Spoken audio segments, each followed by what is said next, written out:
Welcome to yet another edition of The Real Talk. 32 years since the genocide against the Tutsi. I like the fact that we have more and more people telling their story, sharing their experiences, and they're doing that in different forms. You'll come across an experience of a survivor on social media. You will find a book. And today I'm really honored to be bringing a gentleman who was a young man back then, witnessed the atrocities, lost his parents, he lost family members, and today has gotten the courage to share his story. Let's meet our guest.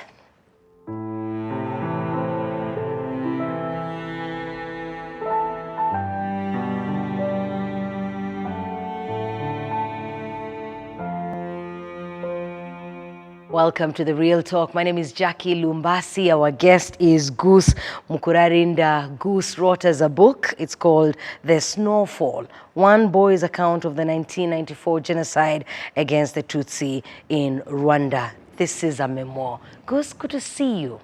Good to see you, Jackie. Thank you for honoring our invitation. Yeah. Thank you. You know, how do you normally feel when this time of the year comes? Oh, you start your book with the story around Easter, and Yes. you know, Easter was such a joyful time for the family. This time brings those memories every year. I just want to know how you feel.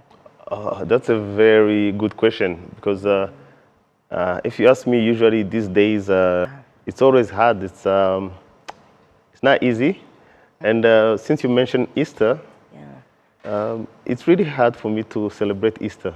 For it, because it just comes, quite So every close. time I do is because it always comes really close to the commemoration, and it's not easy.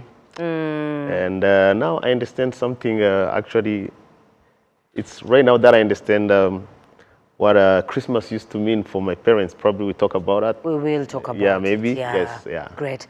I'm so happy to see you, and. It is an honor. Thank you for giving me the opportunity to tell the world your story. I want us to go back to that young boy. You start this book in a very beautiful way. I love that you share a bit about the family. You take us to Canada, and we will come to that. Now, by then, you're a grown man. But let us go back to your childhood before everything changed for you. Yes. Yeah.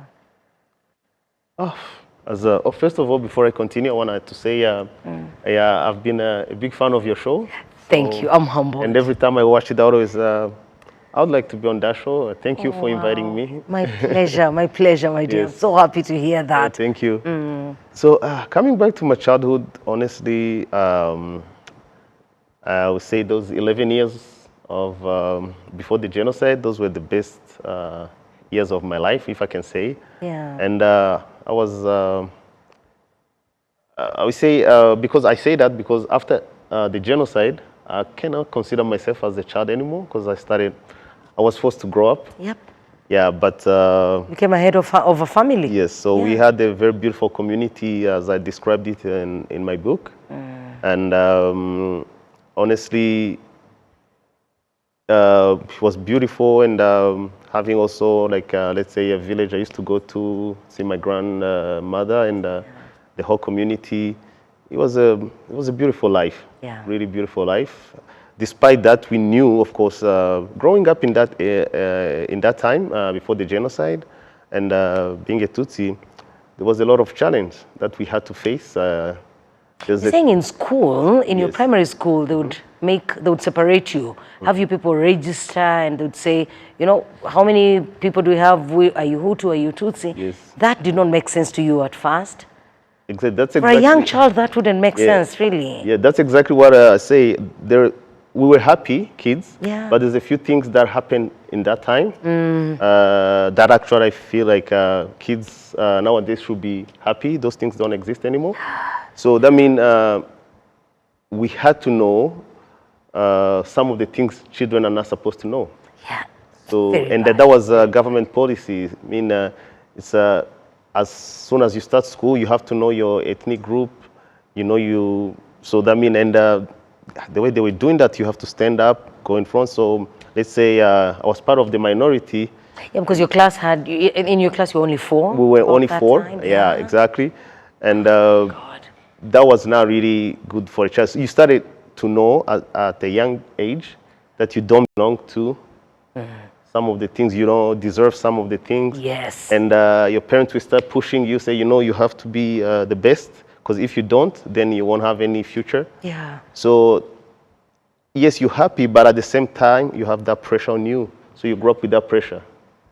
So that's, I would say, yeah, you're happy, but at the same time, you have a pressure on you that a child, it's a mixed yeah, a place. child shouldn't have. Yeah. Yeah. And then, Easter. Let's talk about, you know, back then, before you found it hard to celebrate Easter. Let's talk about Easter. Yes, and please. your mom who used to sing, she joined a certain Group, a choir, yeah? No, it wasn't actually a choir. Yes. It's, I would say, it's this group is Like a religious sect. yeah, it's a religious sect, but part of the Catholic Church. Yeah, I think it was called the Communauté Néo-Catéchumène. So it was a kind of sect, maybe part of the Catholic Church. Sorry, now I haven't gone back since the genocide. Then, yeah, but I mean, the way they were celebrating their mass and everything, it was really beautiful. It was. And then the fasting, you talk about the fasting, which and, you weren't allowed to do. Yeah. Okay, the children were not allowed. We're not forced to do so, but we were doing that so we can actually feel like grown-ups. Out of it, yeah. And we have an overnight celebration for Easter.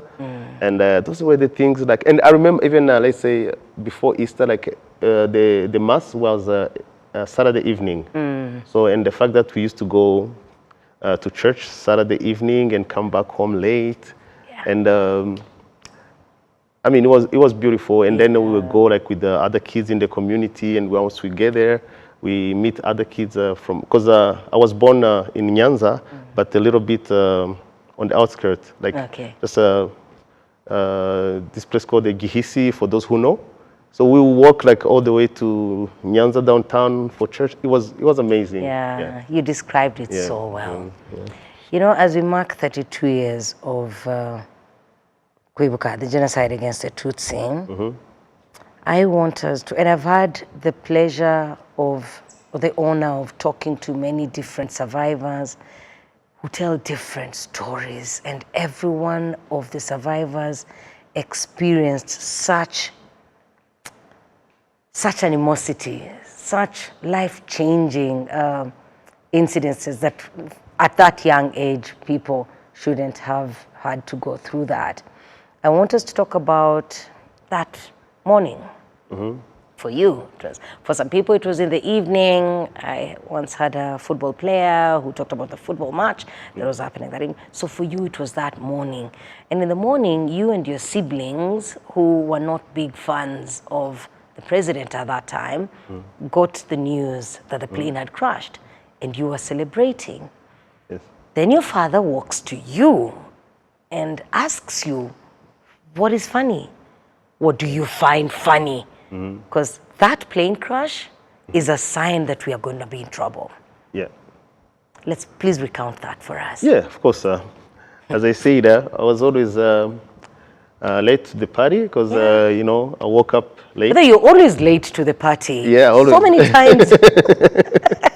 I hope things have changed for you. Exactly. I hope now you kick off the party. I think I am. Yeah, I think you saw that in the first chapter when I was in Montreal. I saw that in Montreal. You became the life of the... right?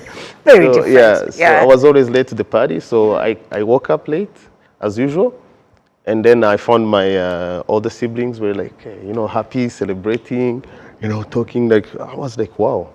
And then when I asked my sister, they told me, yeah, the president died. I thought it was a good thing too. Yeah. All of a sudden, my dad showed up, and he was like, why are you celebrating? We are done, we are dead. And I'm like, and then he saw me and my baby sister, and he was like, he tried to calm me down and say, don't worry, we are good, we'll be okay. But what he said, and what we have heard the night before, because you've seen the book, like we had a very long conversation. Yes. When we find out exactly what happened to our grandfathers. Yes, you received the visitors. Yes, so now from Bugesera. it made sense to me. So I know, okay, so it was just last night that I found out how my grandfather was killed in 1963. So now my dad say we are going to die again. You know, and in fact, hold it there for a moment. That was such a weird coincidence. Yeah. That was such a weird coincidence. Yes. That there is an uncle that your father hadn't seen for a long time. For over 30 years. For over 30 years. And then they meet, and this makes your father bring all of you guys together. After a bit of party, he's telling you the story, something that happened in 1963 for Christmas. Christmas, yes. Christmas season, you know, and you're saying why Christmas didn't mean anything to your parents after that. So he's telling you this story, and this is like deja vu. Exactly. So you're asking yourself, the story I had last night, is it going to happen again? 100%. So honestly, like, okay, you just mentioned Christmas. Yeah. And just right when we started, you said about Easter, how I feel about Easter. It's now that I realize that actually Easter doesn't mean so much to me because every time it's Easter, I think about those moments. Because you don't find something to celebrate. It's yes, to you, exactly. It's not a celebration. Yes. It brings dark memories. 100%. Also, now, imagine I heard all these details on how my grandfathers were killed. Yeah. Then this happened, and my dad said, we are dead, we are going to die. Yeah. And I also remember that, I think I also have it in my book, on my way to bed, after that conversation, I was like, it wasn't only the first time that actually my father was saying we are going to die. That was at least the third time he had said it. Yeah. So, and that was the first time was when they were killing the Tutsi in 1992 in Bugesera. And another time that I don't remember, I put in a book. So that was the third time actually he had mentioned that. And I remember you said it, You said he had mentioned it several times. I was looking for it. Yeah. My papa said I have a question for you, so Gakuru. Yes. And of course you also got to learn that your mom's father was killed in the same way. And grandfather. And grandfather. Yes. Oh my goodness.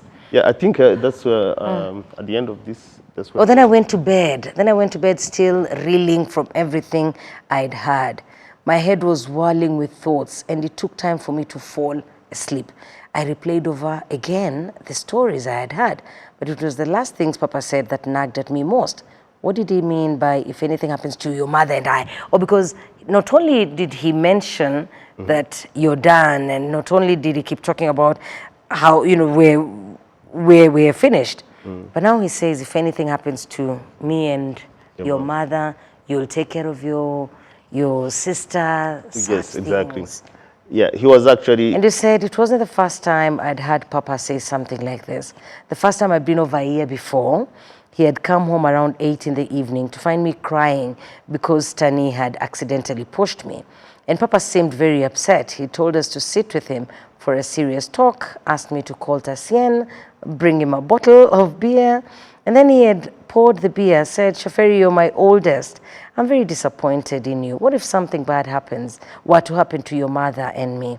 Can I rely on you to take care of your brothers and sisters? Is this how you're going to treat them? Papa asked. And, he had seemed agitated. So you're saying as you fell asleep, you remembered those words, and you're now plagued with new worries. Plagued, not plagued, plagued with new worries. Let me show you the book, The Snowfall, one boy's account of the 1994 genocide against the Tutsi. That's the cover. And there's a story behind the cover. I'll get Gus to tell us that story.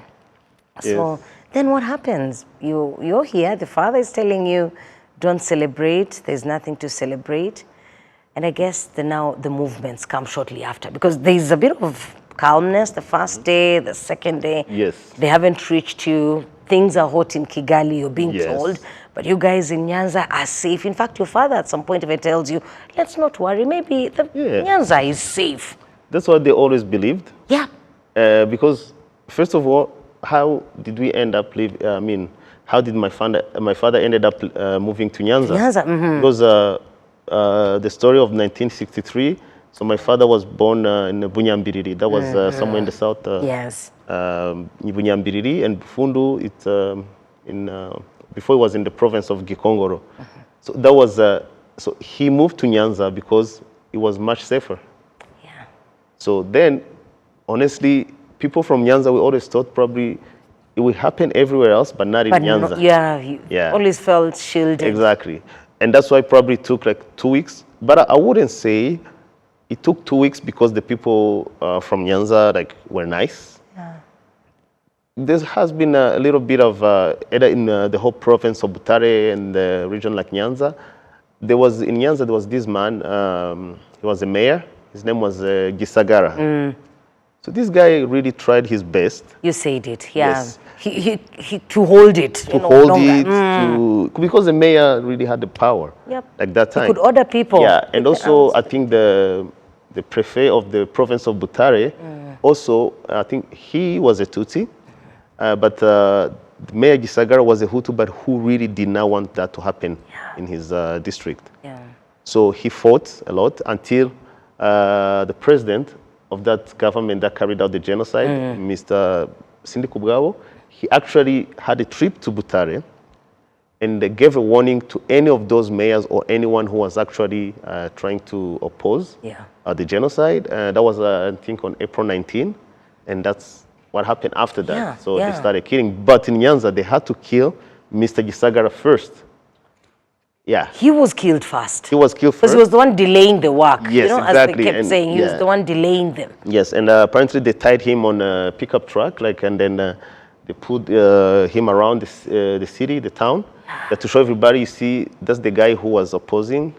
If you're going to oppose us, if you stand in our way, we will deal with you. Yeah, so I would say, but those 2 weeks, of course, my parents were actually getting information from here. They knew they were preparing something. Yeah. But of course, we were you even talk about it. They knew the meetings were happening. The meetings were happening, right? And we were kind of watching. We were not supposed to leave home. Yeah. And at night, they would actually send us somewhere. Because they thought probably they would come at night and kill us. Or even if they come, they can kill the parents, but not the kids.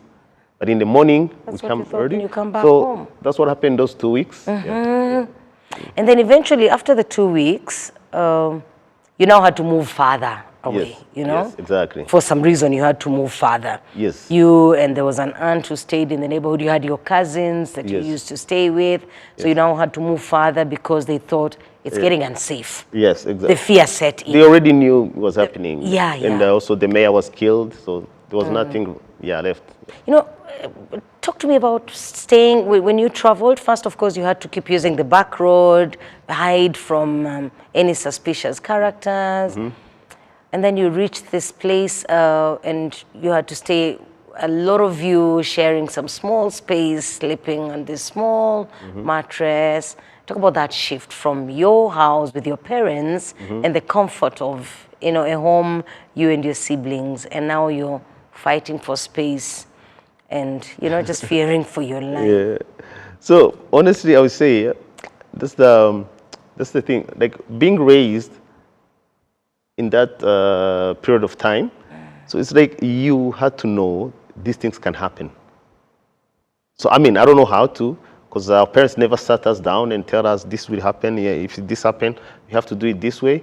But just the fact that when everything started, they gave me my younger sister who was 9 years old and say, you go this way, hopefully you will survive. So to trust an 11 years old to save. And 9? Yeah, to see that was the biggest chance they had for us to survive. Because they thought it was much, let's say, harder for us to survive if we stay with them. But I said if you go that side, but they knew, and I think you saw in the book what my mom told me before I left, said please, I want to ask you one thing. Don't be picky about food.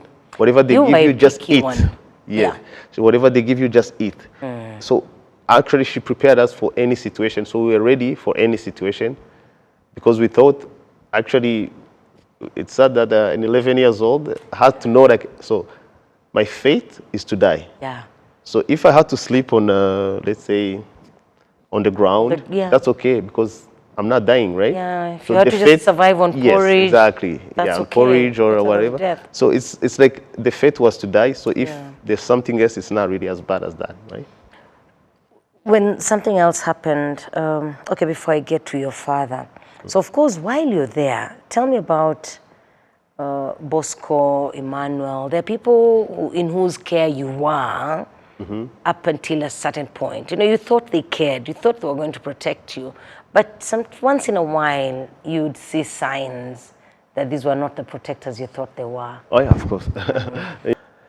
That's actually explained really, I would say the cruelty of the genocide, if I can say. So Bosco, he lived next door Yeah. to our house, and he had married my aunt. And even their house, we didn't call it.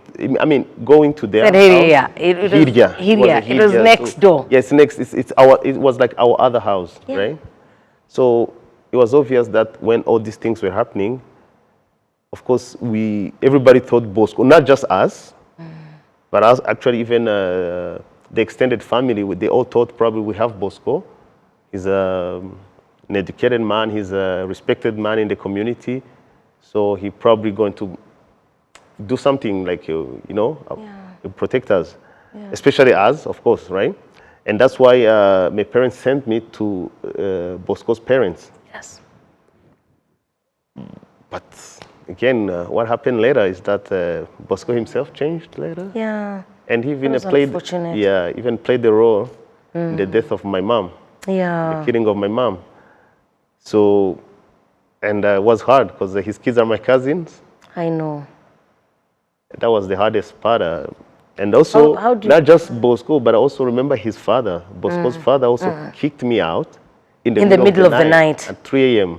in a place that I didn't know and have to find my way. You know, tell me, I wonder, when he kicked you and your siblings out, did he intend for you to go get killed and not survive? Because he pretended as if he was doing that to save you. He said, from the look of things, you're no longer safe in this home. So I would love you to leave and maybe you will survive. So was he just being pretentious, or was he sending you out there knowing you're going to die? Of course, he was being pretentious. He was being pretentious. Because it's like he kicked us out at 3 a.m. 3 a.m. And he knew, of course, we didn't know, we're not familiar with that area. And he knew there was a roadblock at almost every, probably like 300 meters or 500 meters at every intersection. Yeah.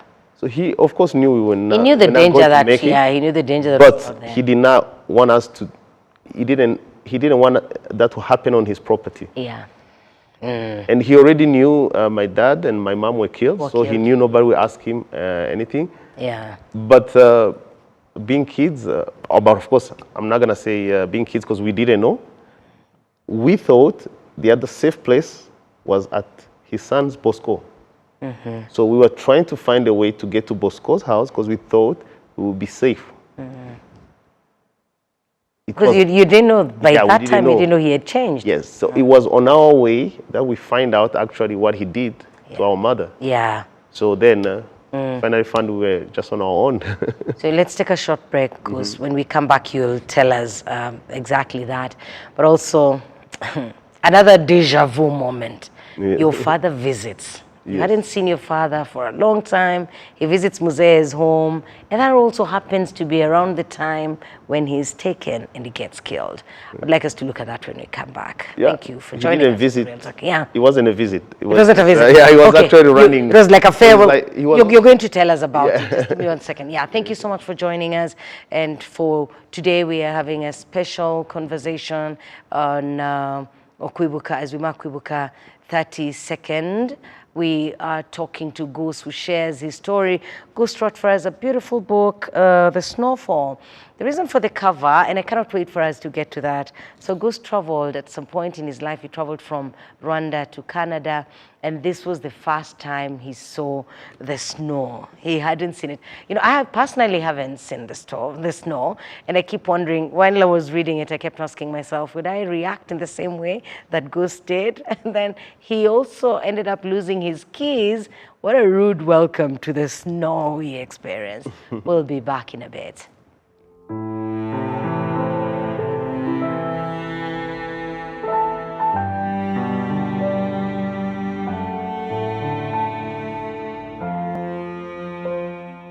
Welcome back.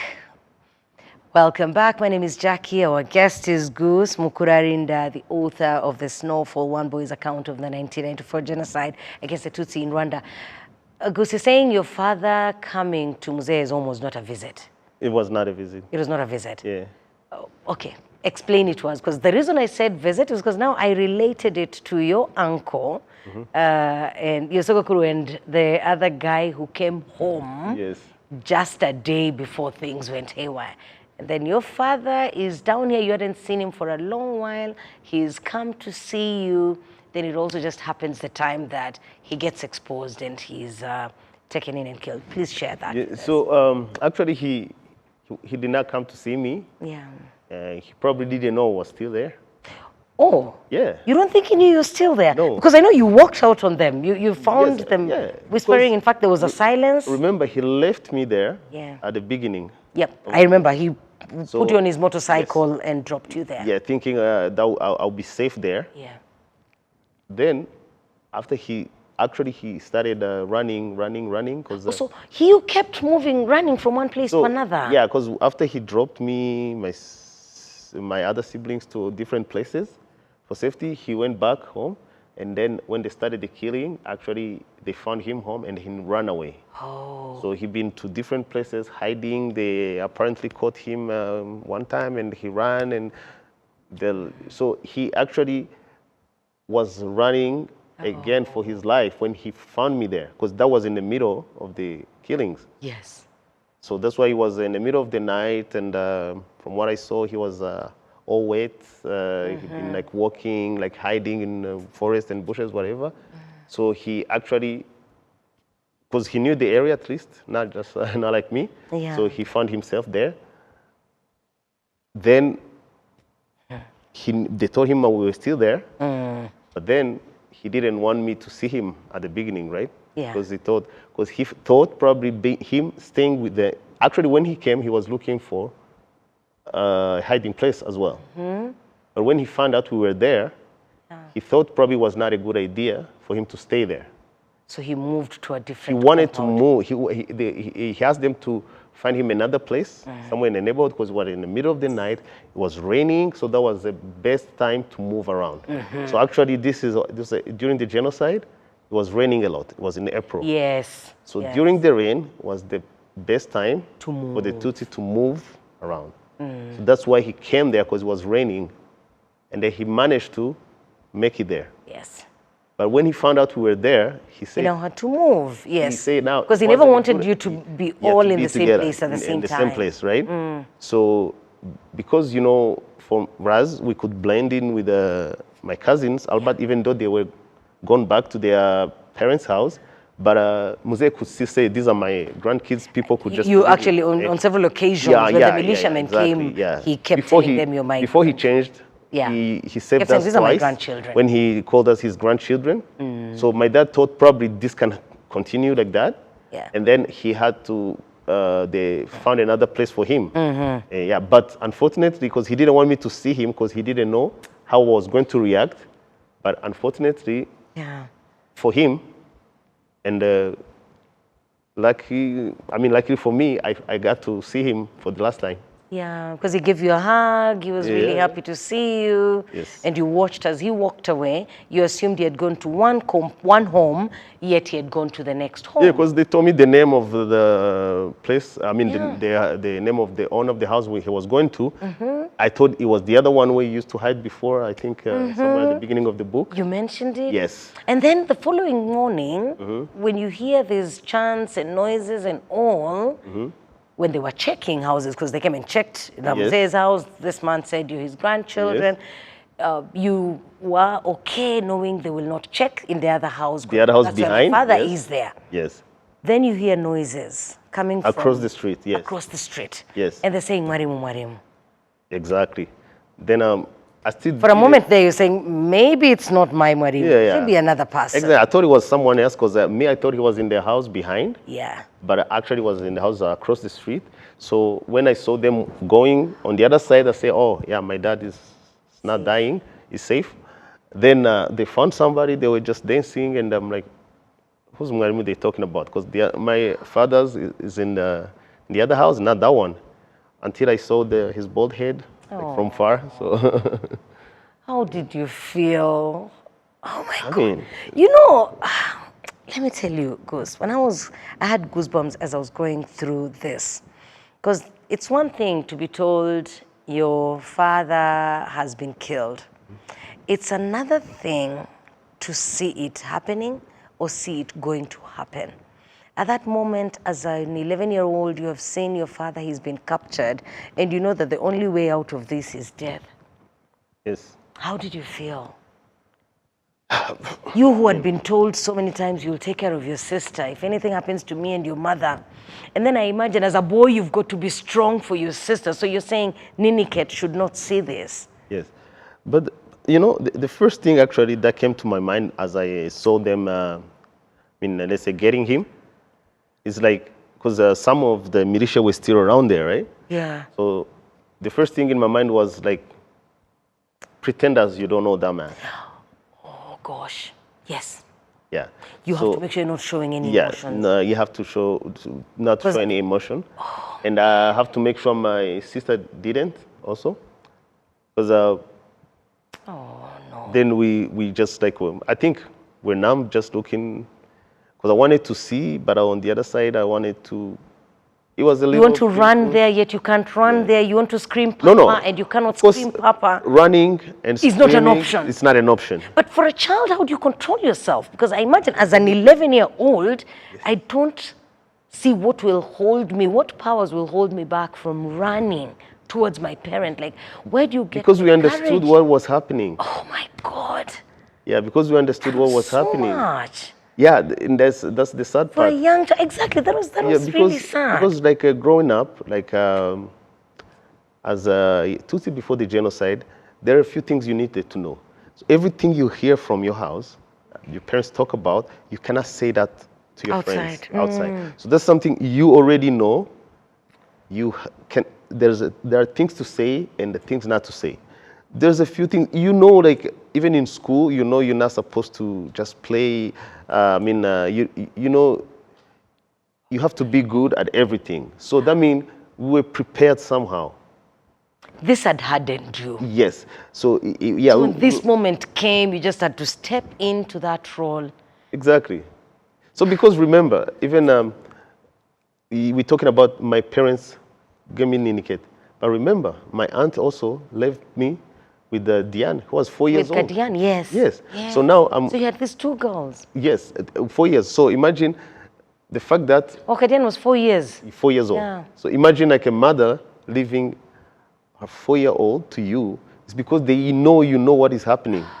So that means the option like screaming, running, like crying, that was not an option. Because I knew what is happening to my father can happen to me also.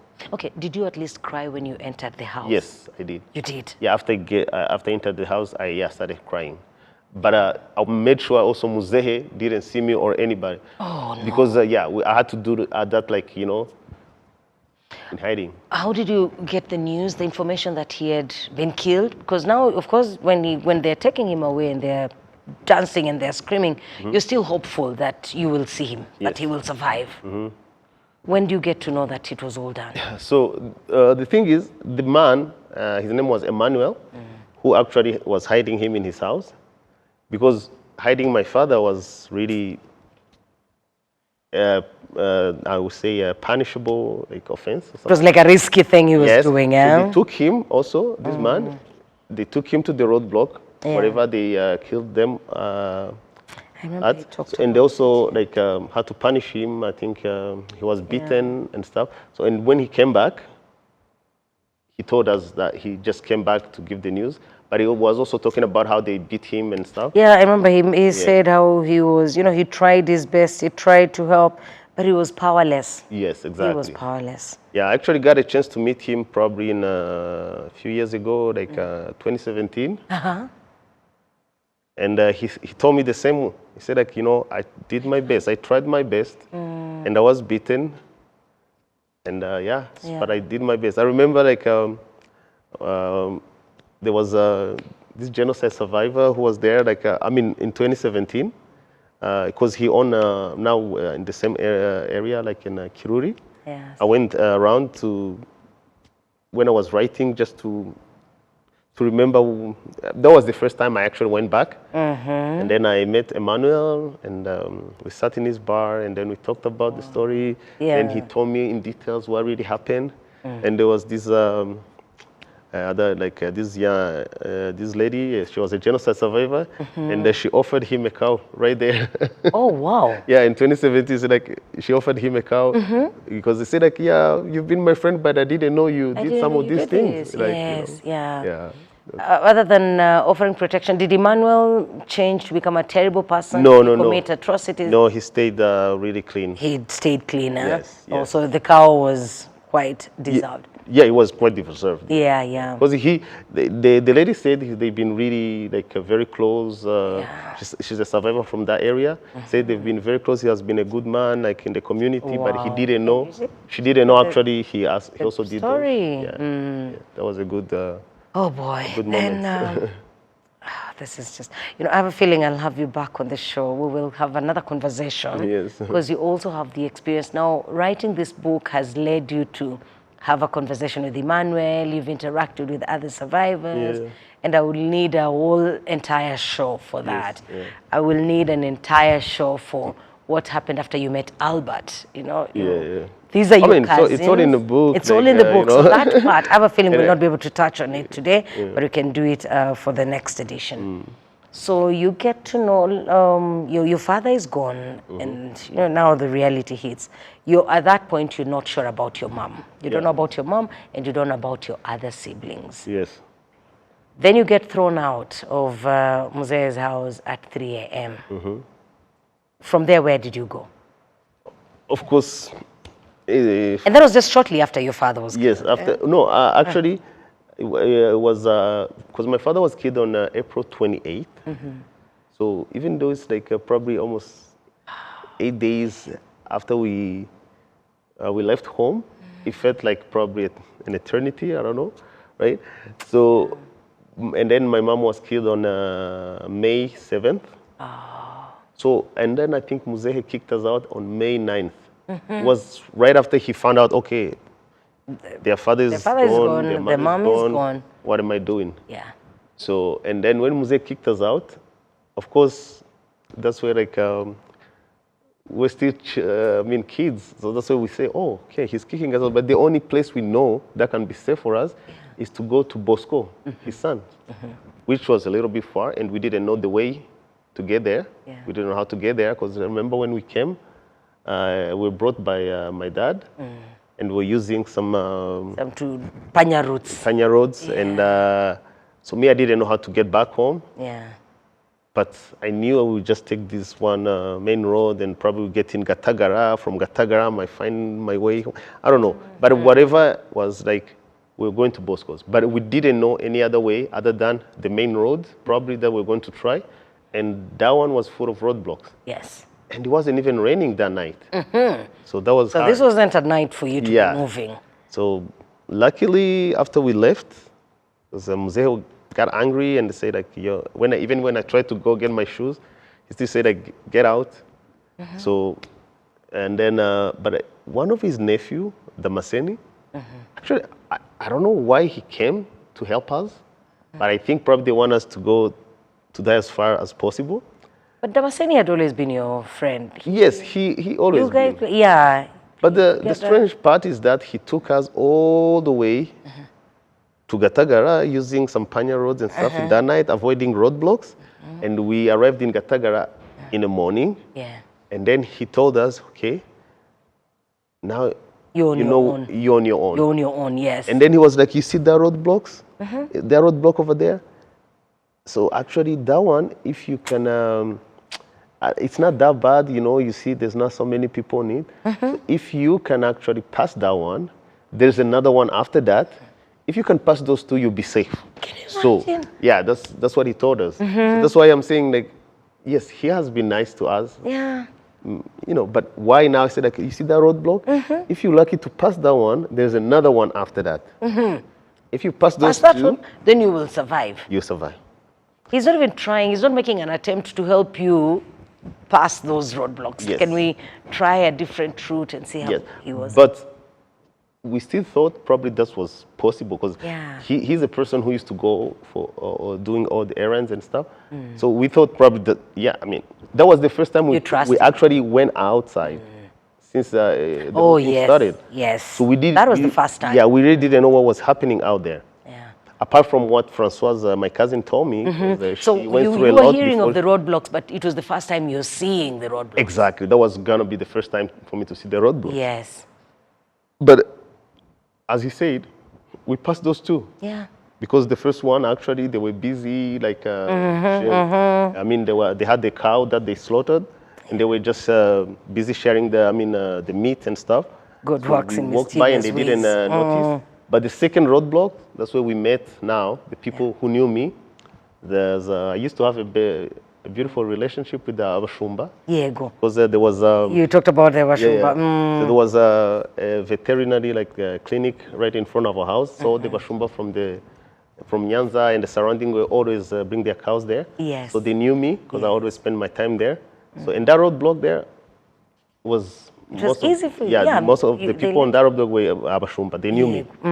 So they decided to forgive us. Yeah. But then that's where we find out that actually what the Maseni did was actually to get us killed. Yes. Because Yes. the roadblock that was coming was that's probably the chapter that I called Not All Heroes Were Kept. Yes, not all. So like heroes were we kept. actually met a child, like my colleague from school, Aimable.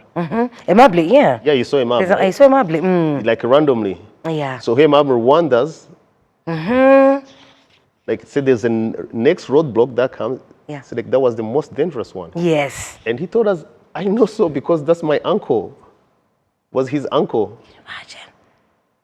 Yeah, say like you say like I know if my uncle see you, he will kill you right He'll away. kill you, yes. So don't even go there. Oh my God. So and then even after that one, Yeah.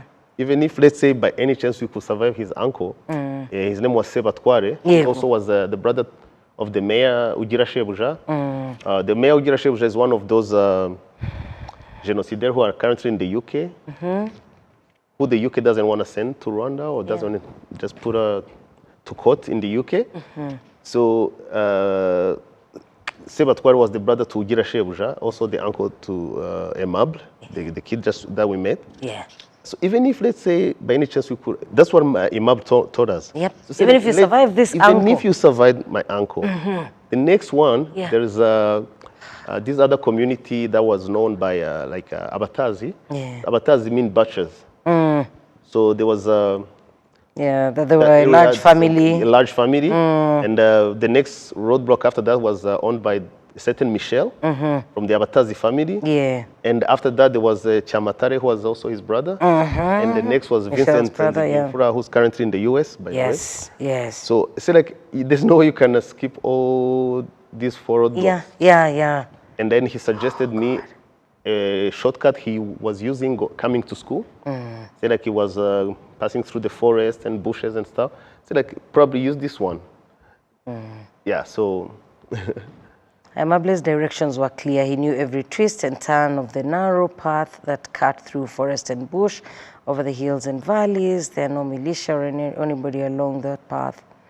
Just be sure the farmers don't see you. That's what he said. And you said Abatazi were all known as proud members of CDR. What was Damasen thinking, lying to us like that? That's what Francois was asking. Then you bypassed the roadblocks. yes, by using those ways, maps. And it was still early in the morning, because I think that time was around 6 a.m. So it was before like a farmers go Before to. the farmers are out. So what do you find first? Do you get home, you form a home? Do you land at the orphanage? Oh, you mean after that? Yes, after No. after when going I mean, through the roadblocks, what so happens? actually, Where like, next? where Imab told us the way he told us, Mm-hmm. we were just following. But one thing he didn't know, it's just actually where we're supposed to land on the other side. There was also a new roadblock that he didn't know. Oh, okay. But we didn't get to that because actually on our way, there was this farmer that we saw. We tried to actually run away from to hide from him. Yes. And his name was, anyway. Do you mention his name somewhere? Yeah, I mentioned his name somewhere. Was anyway, We'll find it. we find it. Yeah. So he actually saw us because he also knew me because he used to come to our neighborhood, visiting like I think his sister who was married somewhere in our neighborhood. So he used to hang out with my older brothers and stuff. So he knew me. So when he saw me from far, he started calling me. He was alone in the field. So when we tried to run away, but Francois told me, yeah, just maybe he doesn't seem like dangerous. Let's just listen to what he's saying.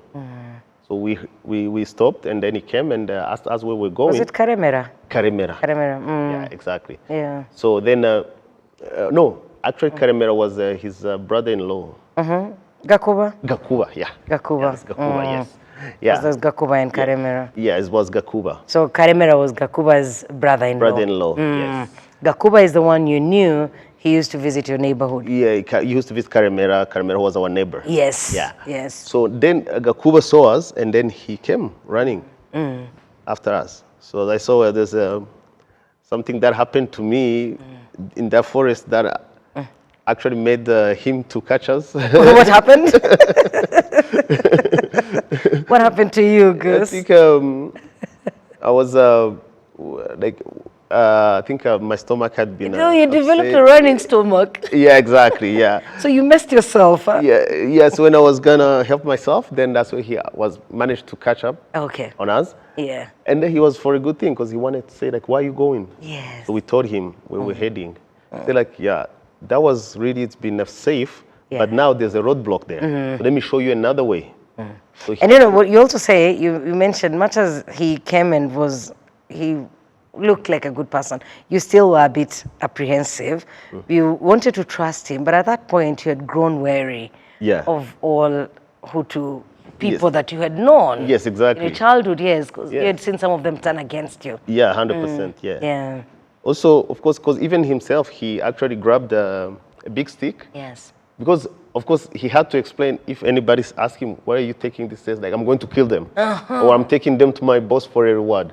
So that means even for him to help us, he had to grab like a weapon to just appear as he was taking us somewhere. Oh, my. So I understand that he did that. You see, he had to explain why, if he could meet somebody, say like, why are you with these people? Say like, oh, I'm taking them to my boss for a reward or something like that. But him too, he did not want to go far. So he got us to another place that we were familiar with. And say like, now you know where you are now, so now you can continue. There's no roadblock until this other place. Yeah. And that other place, that's where like, let's say it's called Kinamba. And then from Kinamba, we can actually access to our neighborhood at Bosco's house also without, because we knew all the shortcuts. We knew the area very well. Yeah. So did you get to Bosco's house? No. You never did? I never did. What happened in between? So after Gakuba left us, so we walked and then we saw another house that we knew very well. It was a family known as, they were Rusati family. So they were very known because they had a bunch of boys playing soccer. They were very good at soccer. So everybody knew them. But again, me and Francois said, okay, at Rusati's house, they have so many boys, right? Some of them were like in their 20s and stuff. I mean, young men and boys, right? Some were in their 20s, late 20s even. Yeah. And some of them were my age, even younger than me. Yeah. And we asked the same question, we asked ourselves the same question we asked ourselves before we saw Aimable, my colleague from school. Yes. So like, I told Francois, you know, there's one of my colleagues who lives here. Yeah. I know he has some big brothers who are older, they even live in Kigali, whatever. Yeah. There's no way a family with so many boys like this can't have one of them like really going to the roadblock or something like that. That's what we thought. So that's why we wanted, even when Emab saw us, we were trying to hide from him. Yeah. So even when we got to Rusati's house, it was the same question. It was the same question. So like, we have to go fast because if any of them see us, probably we're in trouble. But again, one of the young men at Rusati's house saw us from the window and he recognized us. I think that one was even a teacher. He was Francois' teacher. Yes. At that point, because they had finished high school or something like that. And he saw us from the window and also followed us and then taught. That was Kabanda. Kabanda, yes. Asked us where we're going. So that's why that chapter is pretty much some random people like actually show us the way, saving us and this. Oh, and that's why you titled it "Not All Heroes, Not All Heroes Wear Wear Caps." Caps, yeah. Because you met along the way. You met a lot of people. Yes, randomly. Yes. That either guided you, helped you in one way or the other. Yes. Yeah. Yeah. You know, Gus, I am going to have you back here. No this problem. Story we've only touched the surface. Because I want for the next edition, which could be tomorrow or the day after tomorrow, I want us to come from that place, from that young man, the 11-year-old who has gone through all this. You get to meet your sister Muhoza. I want to know what happened when you met Muhoza, what Muhoza's experience was as well, because she narrated this to you, how you found out about your mother's passing, and then later on in your life, joining ARJ, traveling to Montreal, struggling with trauma, struggling to write this book. I thank God that you finally managed to write this book. And then, volunteering with different associations, different organs that brought survivors together. And it would just be nice to know where you are today. Do you feel like you have overcome all this and you're in a good place to be raising the 2 boys that you have? So when we meet, that is the story that we will be going into. But as we conclude this particular program, what is your final message for somebody who's watching us as we commemorate the 32nd Kwibuka? What is it that you want them to take away from this conversation? All right. Okay, thank you. So, as you say, probably we have another chance to talk. We're definitely going to have another chance, yes. There's a lot of things that happen after that, even I would say how we were saved. Yes, I want to hear by, that as well. And my experience with them, even how I ended up going back to school, growing up. How did we survive? In fact, that's where we will start. Yeah. That our next conversation is going to start at that place where you were saved. Where we are now. But one thing I can say is this. Because when I was writing, even if you look at how my book is written, it's more, I'm speaking to the young generation, mostly. That's why I kept even that voice. So, you see, my parents, us growing up, we knew we didn't have grandfathers. That's it.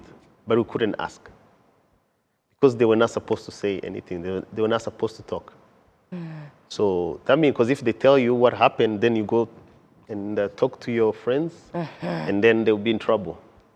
So that means... So you knew the grandfathers were not there, but you did not have the food. We knew they were in heaven, that's it. Yeah. So, but also, it's something we really didn't want to ask a lot because you didn't know many people who did have grandfathers. Okay. So none of my cousins had a grandfather. So it was the norm. it was a norm, right? Yeah. So, and then today, we have a chance to actually write our stories. We have a chance to actually talk about it. We have a chance to...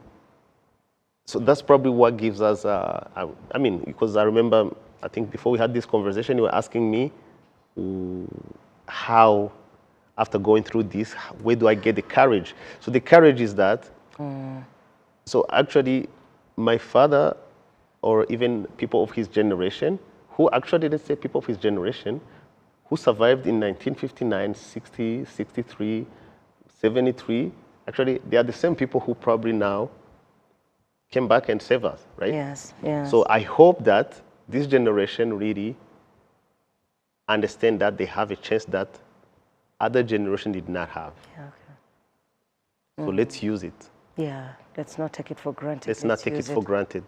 Let's make sure no other generation in this Rwanda will ever see what we saw. Wow. So that's Wow. can be my message. Thank you.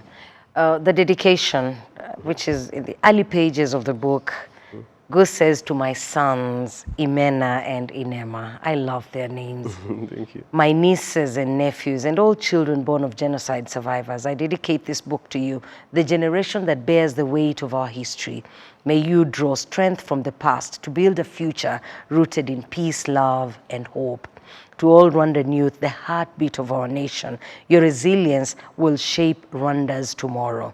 May you honor our history, live with purpose and compassion, and forge a brighter future for us all. To the victims of the genocide against the Tutsi and to the brave Inkotanyi soldiers who gave their lives to end the genocide and liberate Rwanda, this book is for all of you. Your sacrifice and resilience are etched into our collective memory, and your stories will continue to inspire generations to come. Gus, thank you. It's been an honor having you in the show. You're welcome. Thank you. Thank you so much, and I'm looking forward to seeing you again soon. Thank you. It's been an honor for me to have this conversation with Gus. Thank you for being part of this conversation. You stay well. God bless you.